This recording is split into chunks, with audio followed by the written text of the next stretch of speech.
اچھا، آج ہم بات کرتے ہیں اس اندیکھی طاقت کی جو ہماری ڈیجیٹل زندگی کو محفوظ رکھتی ہے، یعنی کرپٹوگرافی کی۔ یہ وہ خاموش محافظ ہے جو ہمارے ہر ای میل، ہر آن لائن خریداری اور ہر نجی پیغام کی حفاظت کرتا ہے۔ یہ جو براؤزر میں ایک چھوٹا سا تالا بنا ہوتا ہے، یہ تو سب نے ہی دیکھا ہوگا، ہے نا؟ لیکن کبھی سوچا ہے کہ یہ اصل میں کرتا کیا ہے؟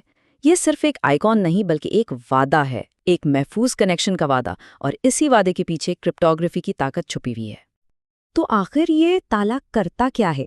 یہ کرپٹوگرافی کا استعمال کرتا ہے۔ بالکل آسان لفظوں میں سمجھیں تو یہ کسی بھی ڈیٹا کو ایک خفیہ زبان میں بدلنے کا فن ہے، ایک ایسا کوڈ جسے صرف وہی شخص سمجھ سکتا ہے جس کے لیے وہ بھیجا گیا ہو۔ کرپٹوگرافی کے بنیادی طور پر 3 بڑے مقصد ہوتے ہیں۔ پہلا ہے رازداری، یعنی کسی بات کو راز رکھنا۔ دوسرا ہے سالمیت، مطلب یہ یقینی بنانا کہ پیغام کو راستے میں بدلا نہ جائے۔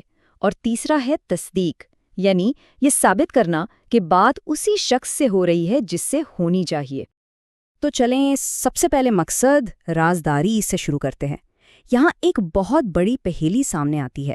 اگر کسی پیغام کو لاک کرنے کے لیے ایک چابی کی ضرورت ہے تو وہ چابی وصول کرنے والے تک محفوظ طریقے سے پہنچائی کیسے جائے؟ اب اس پہیلی کو حل کرنے کے 2 اہم طریقے ہیں۔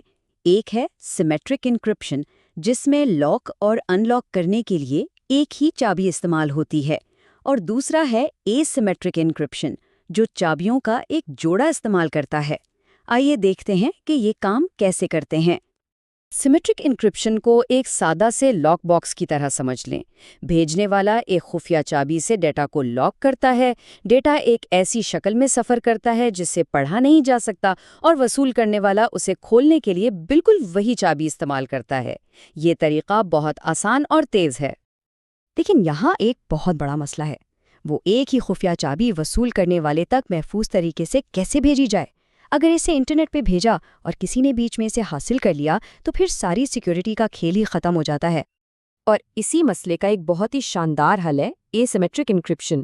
یہ چابی کو شیئر کرنے کی ضرورت کو ہی ختم کر دیتا ہے۔ دیکھیں، یہ ایسے کام کرتا ہے۔ اے سیمیٹرک انکرپشن میں ہر شخص کو ایک نہیں بلکہ 2 الگ الگ چابیاں ملتی ہیں۔ پہلی چابی کو کہتے ہیں پبلک کی۔ جیسا کہ نام سے ہی ظاہر ہے، یہ سب کے لیے ہوتی ہے، اسے کسی کو بھی دیا جا سکتا ہے۔ اسے ایک ایسے میل باکس کی طرح سمجھیں جس میں کوئی بھی خط ڈال سکتا ہے۔ دوسری چابی ہے پرائیویٹ کی۔ یہ سب سے بڑا راز ہے، اس کی حفاظت اپنی جان کی طرح کی جاتی ہے اور اسے کبھی کسی کے ساتھ شیئر نہیں کیا جاتا۔ یہی وہ واحد چابی ہے جو اس میل باکس کو کھول سکتی ہے۔ اب جب کسی کو خفیہ پیغام بھیجنا ہو تو اس کی پبلک چابی کا استعمال کیا جاتا ہے، وہی چابی جو سب کے پاس ہوتی ہے، اور اس سے پیغام کو لاک کر دیا جاتا ہے۔ اور جادو یہاں ہوتا ہے۔ ایک بار جب پیغام پبلک چابی سے لاک ہو جائے تو اسے صرف اور صرف ایک ہی چیز کھول سکتی ہے، اسی کی جوڑی دار پرائیویٹ چابی۔ اگر کوئی ہیکر پیغام کو پکڑ بھی لے تو وہ اس کے لیے بیکار ہے، کیونکہ اس کے پاس پرائیویٹ چابی تو ہے ہی نہیں۔ تو بس مسئلہ حل۔ ٹھیک ہے، پیغام کو خفیہ رکھنا تو آ گیا، لیکن اب یہ کیسے یقینی بنایا جائے کہ پیغام کے ساتھ راستے میں کوئی چھیڑ چھاڑ نہیں ہوئی؟ یہ ہے سالمیت کا چیلنج۔ اس کا حل ہیشنگ میں ہے۔ ہیشنگ کا مطلب ہے کسی بھی ڈیٹا کے لیے ایک منفرد ڈیجیٹل فنگر پرنٹ بنانا۔ ایک الگورتھم پیغام کو حروف اور اعداد کی ایک خاص لمبائی والی سٹرنگ میں بدل دیتا ہے، جسے ہیش کہتے ہیں۔ مثال کے طور پر یہ جملہ ہیلو، ہاؤ آر یو ایک مخصوص ہیش بناتا ہے۔ ذرا اس ہیش کو ذہن میں رکھیں۔ اب دیکھیں کیا ہوتا ہے، ہم نے صرف ایک حرف کو چھوٹے ایچ سے بڑے ایچ میں بدلا ہے اور ہیش مکمل طور پر مختلف ہو گیا ہے۔ یہ ایک برفانی تھودے کی طرح ہے، ذرا سی بھی تبدیلی ایک بالکل نیا، ناقابل شناخت فنگر پرنٹ بنا دیتی ہے۔ اسی طرح پتہ چلتا ہے کہ ڈیٹا کے ساتھ چھیڑ چھاڑ ہوئی ہے یا نہیں۔